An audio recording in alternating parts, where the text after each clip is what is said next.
Next up, we have a speaker from App Annie.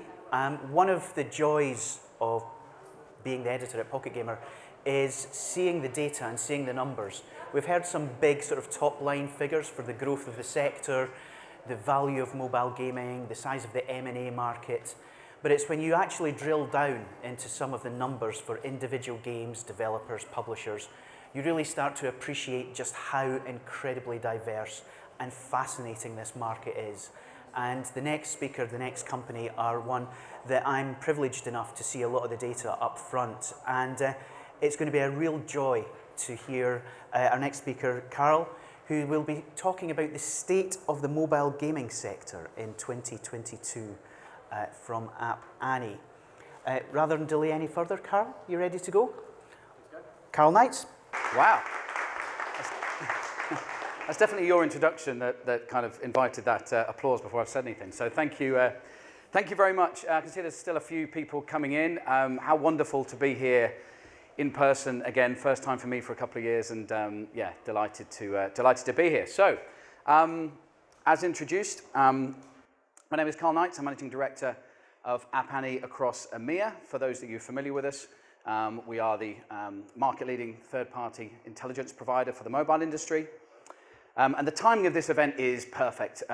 Each year we provide at the start of the year our State of Mobile report, and so that's what I'm going to be sharing with you today.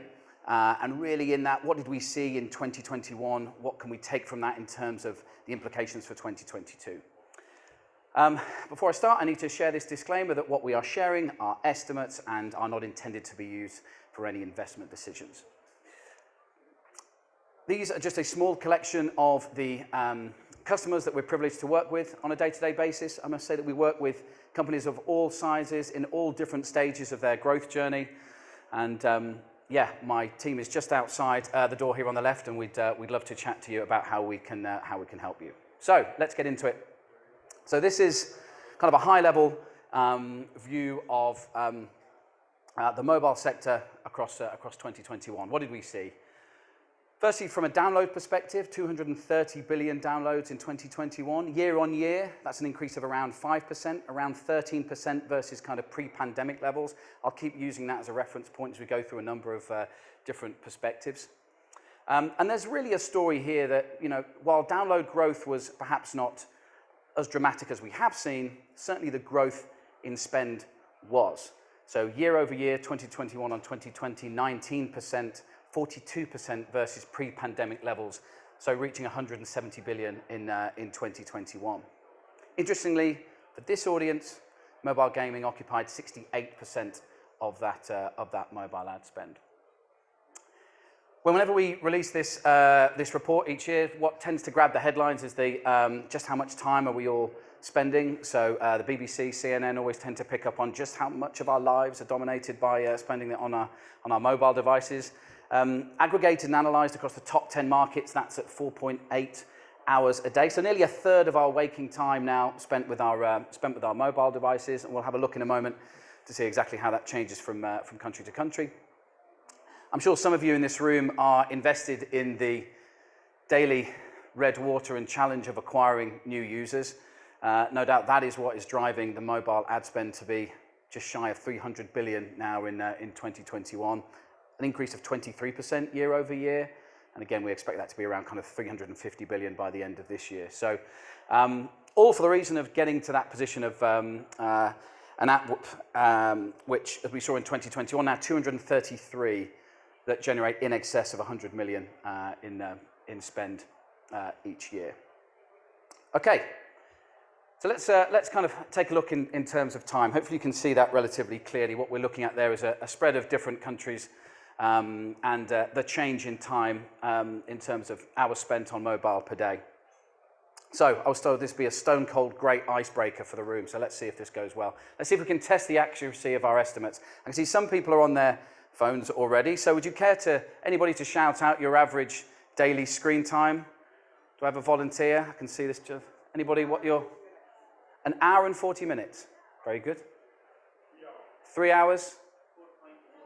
4.4 hours, that's a bit more like it. Any others? Any more? 9 hours, there we go. That's kind of what I expected. So we see the entire range there. But as you can see, growth year on year was slightly slower, so not the same impact that we saw in 2020. But as I said, kind of aggregated and analysed across the top 10 markets, it now equates to 4.8 hours a day. Interestingly, it's on the right-hand side, China there, you see actually decreased in time over 2021 to 2020.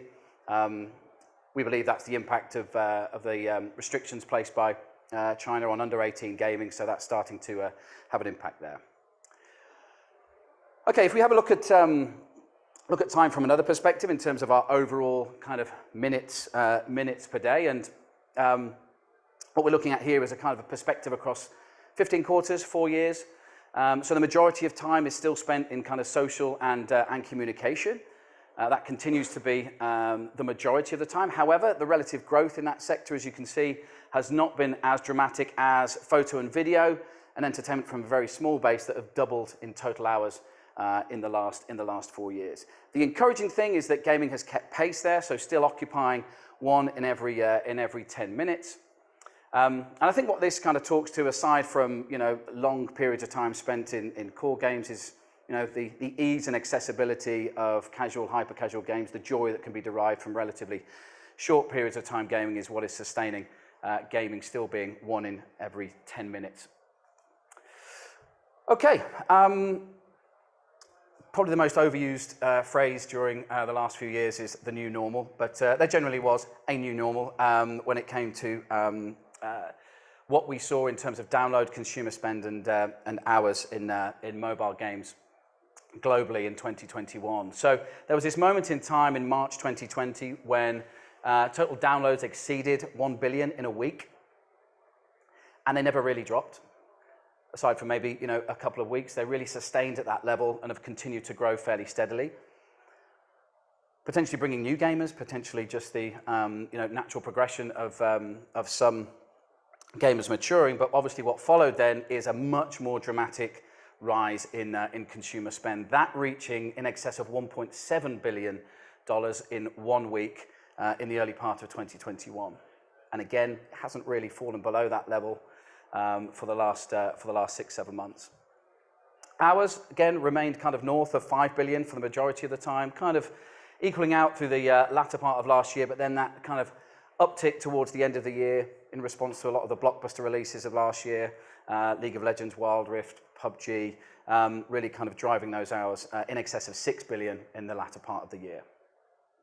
So, yeah, what do we take from that really? Well, the gaming community has only grown, they've stuck around, and they're feeling more and more comfortable with spending in games. And that doesn't look like slowing up anytime soon, because in terms of the total games released in 2021, it's enormous. So around 2 million apps and games were released in 2021. 15% of those were from mobile games. So what is that? 300,000 a year, roughly 800 a day, 5,000 a week. 77% attributed to Google Play. So again, what does this say? The democratization of creating games and publishing them is alive and well. It's not just the big studios that have that opportunity, and innovation coming from absolutely everywhere around the world. But if we do look at that kind of top end of the market, some of the big studios, the big games, increased significantly year over year. So again, around 20% growth year on year in terms of the total number of apps that generated in excess of $100 million in spend each year. There's around 233 globally, and 75% of those are coming from mobile games. So 174 that generated in excess of 100 million in 2021. And so just to kind of wrap, I suppose, this perspective and the trend that I think I've touched on once or twice, which is a slight slowing in terms of download growth, but that continued scale increase in terms of consumer spend. This really is pretty consistent for most markets that you will look at. And really, what does this say? As I was just saying, in terms of the comfort with with spending within games. The way that we see it, it tends to be the kind of the gateway. The first place you're ever likely to spend in an app is likely to be in a mobile game, and then from there, potentially other subscriptions with other services. I think also what we're seeing is games becoming even more sophisticated, understanding the motivations and the dynamics required in order to get gamers to spend within those games. So a trend we expect to see continue through 2022, expecting that spend to be something more like 140 billion by the end of this year. Okay, I want to take a moment now to kind of look more holistically at the overall kind of gaming sector, and clearly the rising tide of all aspects of gaming, not just mobile games.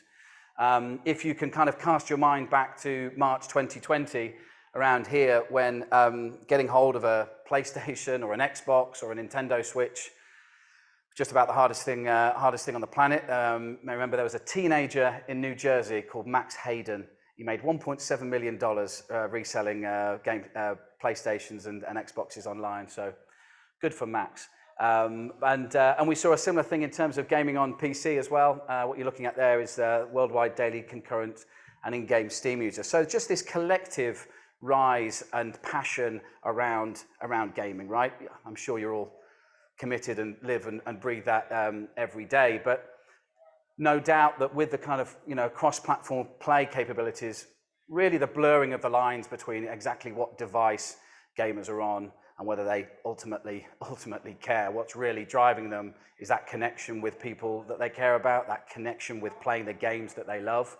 And no doubt that the phase that we are in now is driving some of the best gaming experiences that we've ever seen. And likely that the only one that majority of the world will ever experience will be mobile gaming. This point in 2014, when mobile gaming first overtook PC and home consoles, obviously that growth has been dramatic over the last 7 years. Now in excess of 3x the size of either PC or home consoles. But again, to talk to that kind of cross-platform play component, is that the experience and the quality that frankly is expected by gamers now within a mobile environment has risen to enormous levels. The budget for Genshin Impact, $100 million, I believe, when they launched. We expect to see that continue again as the lines are blurred really between devices, and it's about, as I say, playing the game that you love with the people that you care about. So if we want to take a quick look into some of the games that really drove a lot of the growth that I've been talking about in 2021, and we're looking at this from a perspective of downloads, consumer spend, and monthly active users. So starting with downloads, this is a list which you'll see some familiar names. I kind of look back on this chart over the last 2 to 3 years, and Free Fire have been at the top for the last 3 years, along with PUBG, which those two games consistently top or in the top 5, illustrating that there's still an enormous desire for the Battle Royale format. We also see consistent representation from Subway servers and Candy Crush. Indeed, the overall representation from hyper casual and casual in the download measurement, very, very clear. And indeed, kind of Among Us and Ludo King, strong growth in 2020 coming through to 2021. The real story from this is Roblox. Last year, they did not appear here at all. And in fact, if we were to look into some of the other metrics around usage, around average sessions per user, average time, Roblox is outperforming by anything up to 30% of any other game in this list. And that's really what's driving them to be top of that consumer spend list that you can see in the middle there. Also, tremendous representation from Tencent. So the titles of Honor of Kings, PUBG, and Game for Peace. Still consistent appearance from the likes of Coin Master. And Genshin Impact's $100 million budget clearly paying off in terms of some of the consumer spend that we're seeing now. When it comes to monthly active users, well, it feels like these are the kind of household names that transcend mobile gaming, transcend gaming really. They've been cross-platform for quite some time. But a lot more than that. The likes of Pokemon, Minecraft, Candy Crush, Among Us, these are more than just games you can play on multiple devices. They're branded on people, they kind of live them. It's those are consistently what we see and from a monthly active user perspective. So just taking a brief look at what that means from a company perspective. Again, the names that we see on the left-hand side here in terms of downloads, no surprise that the hyper-casual sector is what is driving these company names. AppLovin and Voodoo, I think were exactly the same, first or second last year. Really impressive performance from Azure to come up into third. And it's the first time that we've seen IronSource appear in this list from a download perspective. When we come to look at the more from a consumer spend side, consumer spend perspective, no surprise that a lot more kind of core games appear there. So the likes of Tencent, again, Honor of Kings, Game for Peace, PUBG is what drives them to the top of that list. And again, across the whole group, they're pretty consistent kind of year over year, with the exception of really Roblox being that kind of big change to that list in 2021. So from this point last year, nowhere to be seen now. Clearly an established company in that list on the right hand side there. So just to wrap on the final few slides. Again, this is all really to kind of emphasize what a positive outlook and opportunity there is for mobile games moving forward, and this is really to kind of build on the kind of the broad opportunity that exists across demographics. So something that we do is look at this by fairly large kind of demographic groups of Gen Z, Millennials, Gen X, and Baby Boomers. But looking at really what are the preferences by these demographics. So Gen Z, 127% more likely to play the Mafia Betrayal games. The likes of Coin Master Homescape still popular within Millennials. And within Gen X and Baby Boomers, 65% more likely to play tabletop games. The point here is that gaming is ubiquitous. Gaming is an appeal to multiple different demographics, and that only set to grow through 2022. So just to wrap up on this, a few predictions for 2022.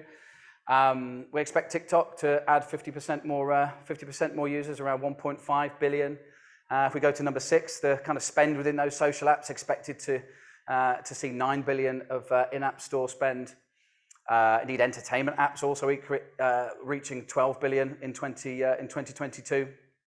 And some favorites of Temple Run 2 to reach 1 billion downloads, and Subway Surfers to reach 2 billion in 2022. A lot more kind of predictions and insights is available. One shameless plug for also our Game Changers podcast, if you'd like to QR code that and subscribe to that podcast.